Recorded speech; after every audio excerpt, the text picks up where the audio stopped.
Bonjour à tous, bienvenue sur cette vidéo d'information. Je suis le pasteur Jean-Charles Vindini et je vais apporter un éclaircissement sur 4 sujets très importants des informations, des actualités de cette semaine.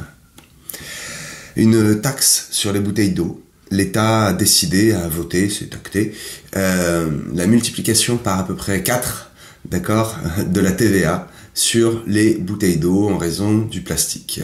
La TVA va passer de 5,5 à 20%. C'est quasiment x4. C'est pas si dramatique que ça. Je vais vous donner quelques détails. La trêve a été rompue. Israël donc tire sur un lance-roquettes mobile de l'armée libanaise, ou plutôt du Hezbollah, c'est un lance-roquettes des Hezbollah. Il faut savoir que le Hezbollah dispose de beaucoup plus de moyens que l'armée iranienne. Donc un lance-roquettes qui se déplace et qui a des mouvements suspects, voilà, Israël a riposté. Je vais développer. Une bagarre, pseudo-bagarre, une rixe, un mouvement à l'Assemblée nationale. Comme des enfants, nos députés, dans une cour de récréation, se disputent, haussent le ton et presque en viennent aux mains. C'est bien dommage pour des hommes de réputation nationale et qui sont censés représenter notre pays et nos valeurs. Et le dernier sujet, j'ai beaucoup hésité à vous parler de Notre-Dame de Paris, de la réouverture de ce merveilleux monument qui appartient aux Français, qui appartient à l'État et qui est géré par l'Église. J'ai hésité à vous parler de ce vitrail que M. Emmanuel Macron voulait remplacer avec son portrait. Est-ce vrai, est-ce pas vrai, bref. Ça, vous l'avez entendu dans les médias. J'ai choisi de vous parler de quelque chose qui a été publié simplement, très discrètement, uniquement dans la presse écrite et qui m'a été rapporté par un collaborateur de l'église Parole Vivante ce matin même. Un porte-avions à Marseille.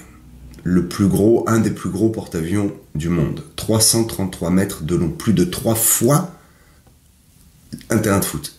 Vous imaginez 3 terrains de foot les uns après les autres, c'est encore plus grand. Je vais développer cela. Il y a à bord près de 5000 marins qui sont actuellement à Marseille. Je vais expliquer ce qu'il se passe, donner mon avis peut-être, des hypothèses, et vous parler d'une agression, malheureusement. Premier sujet.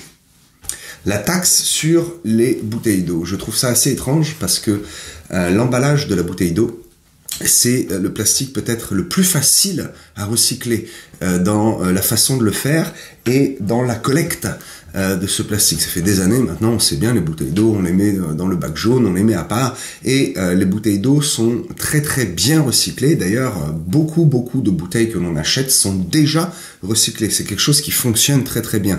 L'État décide de le taxer à hauteur de 20% au lieu de 5,5 pour des raisons écologiques. Je ne pense pas que ça fasse vraiment bouger la machine. Alors, ce qu'il est important, c'est de comprendre les dessous. Et j'ai envie de mettre en parallèle le problème de la pollution des eaux que nous avons dans notre robinet. Nous ouvrons le robinet, il est déconseillé de boire l'eau du robinet. C'est pour cela que beaucoup achètent de l'eau en bouteille. Alors, quelle est la volonté de l'État? Veut-il vraiment faire un peu d'économie pour l'écologie? Veut-il pousser les Français à boire plus d'eau du robinet, et en sachant que l'eau du robinet n'est pas bonne pour la santé? C'est un drôle de dilemme et une drôle de question. J'attirerai votre attention sur quelques scandales qui ont touché les emballeurs et les producteurs d'eau minérale. Pour rappel, l'eau minérale doit être pompée dans une source et mise en bouteille et ne doit pas être traitée. Il y a eu, il y a quelque temps, des empoisonnements, des problèmes de bouteilles d'eau qui ont été contaminées. Alors, c'est un bien grand mot. La vraie information, c'est qu'en fait, elles ne sont plus minérales. C'est de l'eau qui a été tirée, et comme l'eau était contaminée, parce que nos nappes phréatiques, maintenant, il y a des gros problèmes pour trouver de l'eau pure, eh bien, cette eau a été filtrée et a été additionnée, mélangée avec quelques produits pour rendre cette eau plus pure ou moins dangereuse pour la santé. Donc ça a fait un scandale qui a très vite été étouffé. Toutefois, il faut se rappeler que la grande entreprise Nestlé a pendant 28 ans prélevé près de 19 milliards de litres d'eau illégalement.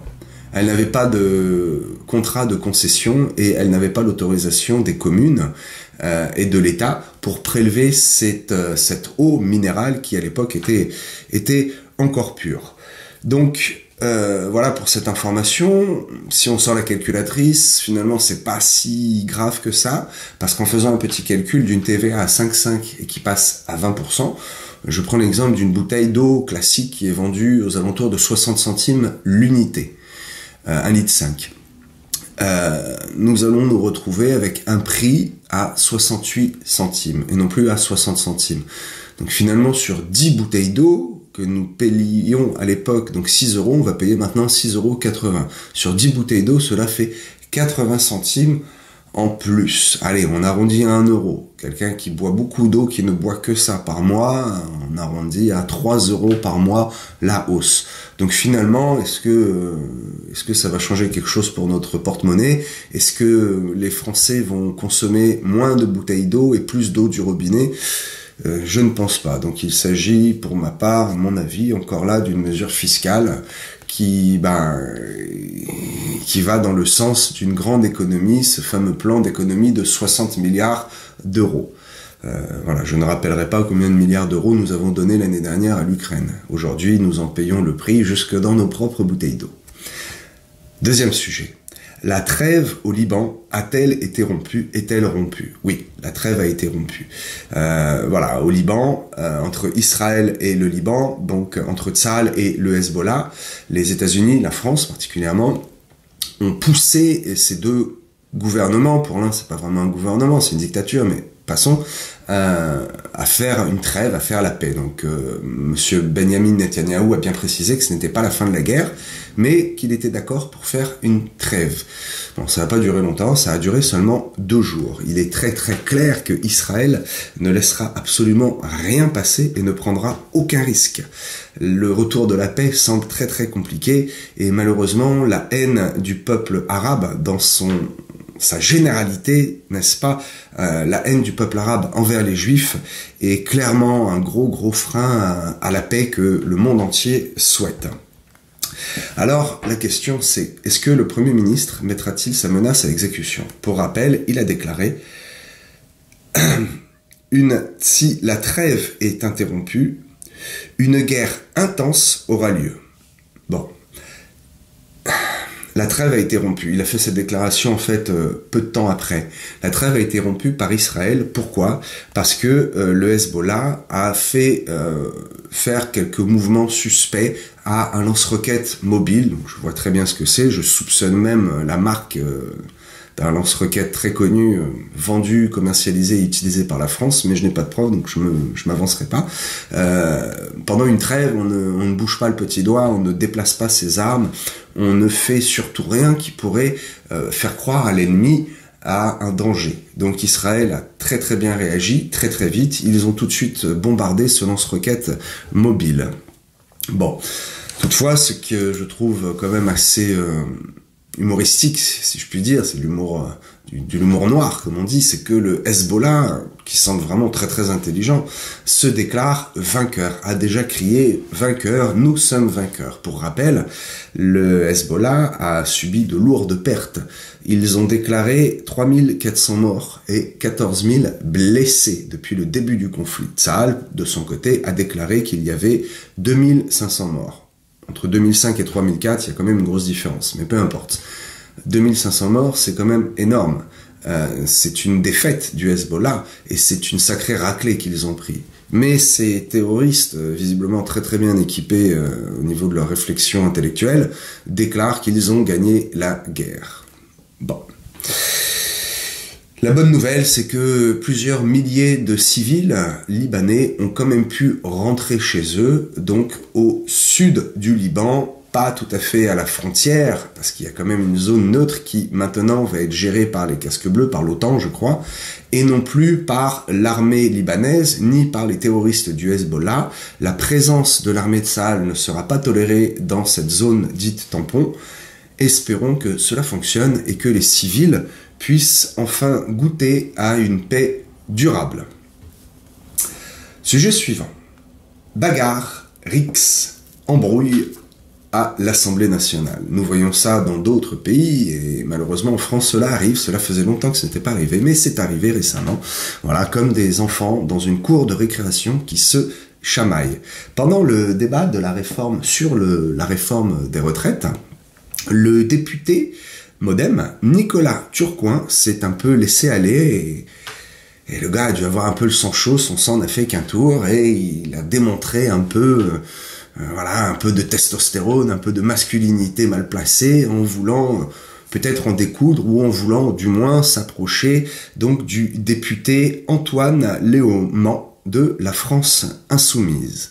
Il y aurait eu visiblement des menaces sur la famille du député du MoDem, Nicolas Turcoing, qui a été accusé et qui a été mis en dehors de l'Assemblée, Manu Militari, on l'a pris, on l'a mis dehors. Bon. Vrai ou faux, y a-t-il eu vraiment des menaces sur sa famille?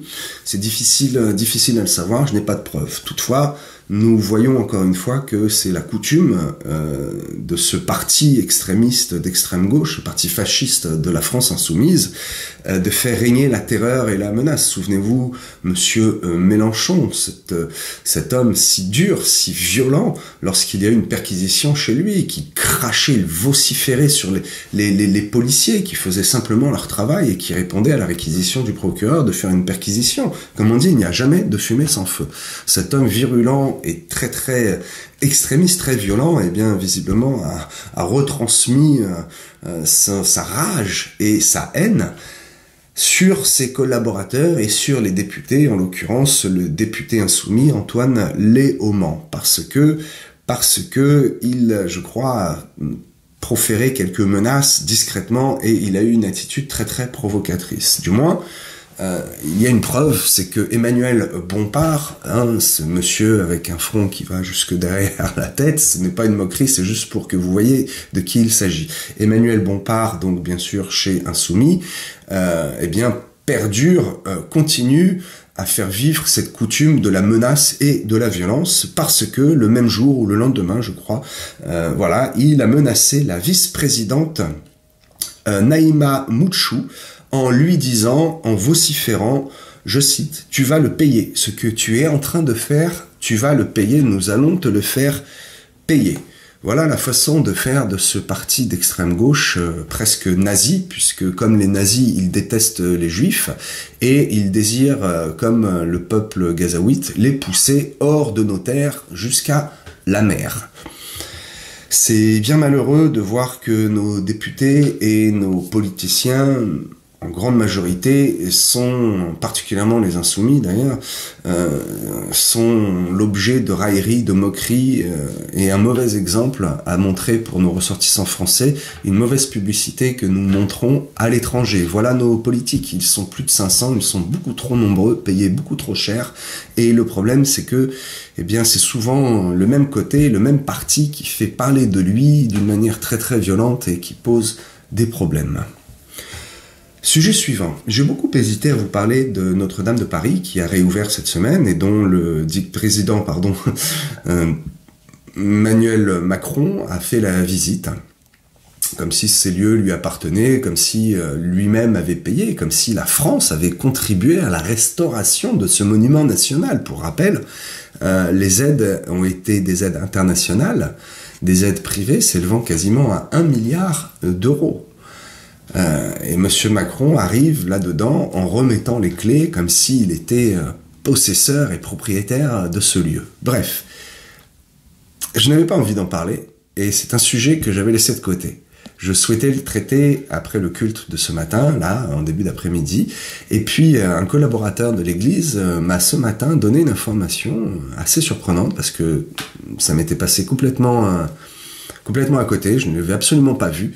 Le porte-avions, donc Harry Truman, qui a posé son ancre dans le port de Marseille jeudi dernier. La presse nationale, les chaînes télé nationales n'en ont pas parlé, seulement la presse écrite en a fait de tout petits articles.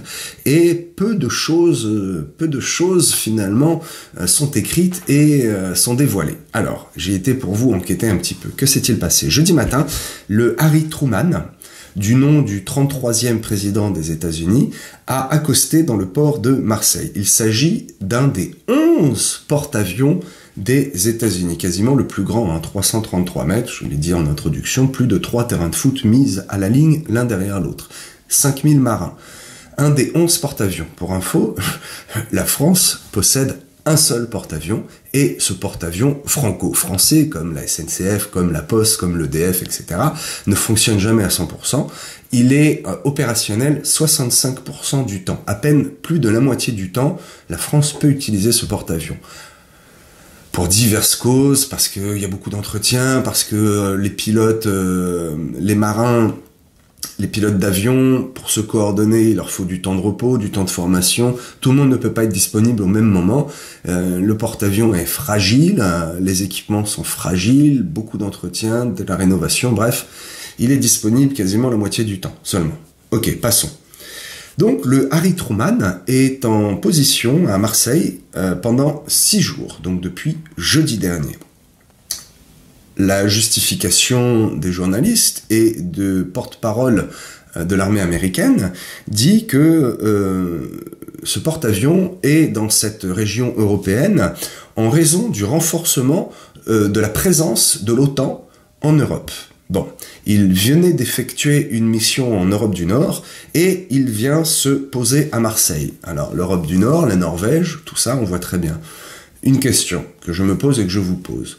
On a tous une carte de France ou d'Europe en tête, je l'espère. Vous avez un minimum de culture quand même. Vous voyez très bien où est la Norvège en haut, ok, tout le tour, et il faut faire le tour et revenir, passer par le détroit de Gibraltar, et la distance est quand même assez longue, et revenir jusqu'à Marseille.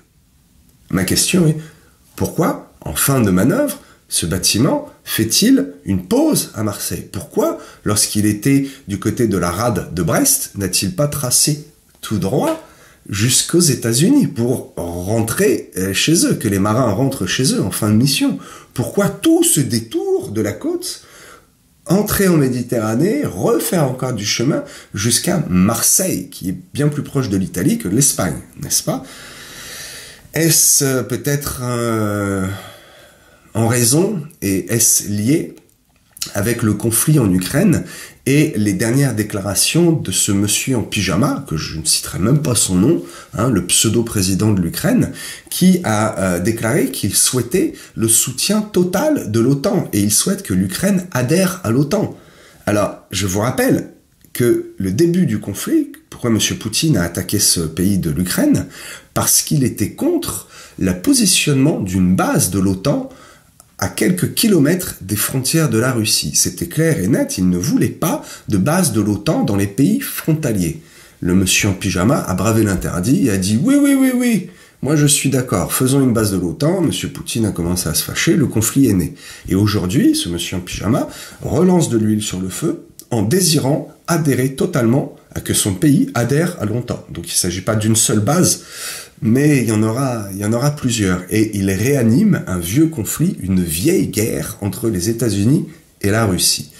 Je pense, pour ma part, mais c'est seulement ce que moi je pense, que ce porte-avions est là tout simplement pour dissuader M. Poutine d'aller un peu trop vite dans l'escalade du conflit. Ça reste ma pensée, et je n'ai aucune preuve de ce que j'avance. Je donne simplement quelques pistes de réflexion. Bien. Quoi qu'il en soit, il y a eu un fait divers assez surprenant. Vendredi, 2h du matin, 2 militaires américains se sont violemment, très violemment, il y en a un qui est même resté un peu quasiment dans le coma, par terre, ils se sont fait agresser juste à côté du Vieux-Port. Je connais très bien la zone, je vois à peu près dans quel quartier c'est, et je sais très bien qui traîne dans ce quartier aux alentours de 2h du matin. Ils se sont fait dépouiller bijoux et téléphones portables. Un enfant, je dis bien un enfant de 17 ans, a été interpellé, parce que la police est très vite intervenue pour éviter un conflit franco-américain. Ça peut aller très loin. 2 militaires qui se font agresser à Marseille, ça peut aller loin. Donc un enfant de 17 ans a été interpellé avec sur lui, la grande intelligence de ces gens-là, il portait une des chaînes qu'un militaire a portée plutôt et qui lui a dépouillé, qui lui a volé. Donc l'enfant a été arrêté. Pour ma part, il n'y a aucun doute sur l'identité de ces agresseurs, qui sont majoritairement tous défenseurs de ce fameux drapeau vert et blanc, free quelque chose. La seule liberté qu'il faut leur souhaiter, c'est d'être libérés des terroristes du Hamas et du Hezbollah. Bref, je terminerai les informations sur cette note négative de la France. Encore une mauvaise publicité, encore une mauvaise image de la France qui n'est même pas capable de protéger les militaires étrangers en séjour sur son territoire. La question est combien de temps cela va-t-il encore durer? Ces agressions sur nos enfants, nos vieilles personnes, nos familles, nos femmes, nos filles, par toujours ces mêmes personnes, soit sous OQTF, soit en train de brandir un drapeau étranger. Je pense que cela va encore mettre quelque temps avant d'arrêter, avant de cesser, puisque pour rappel, les prochaines élections auront lieu seulement en 2027.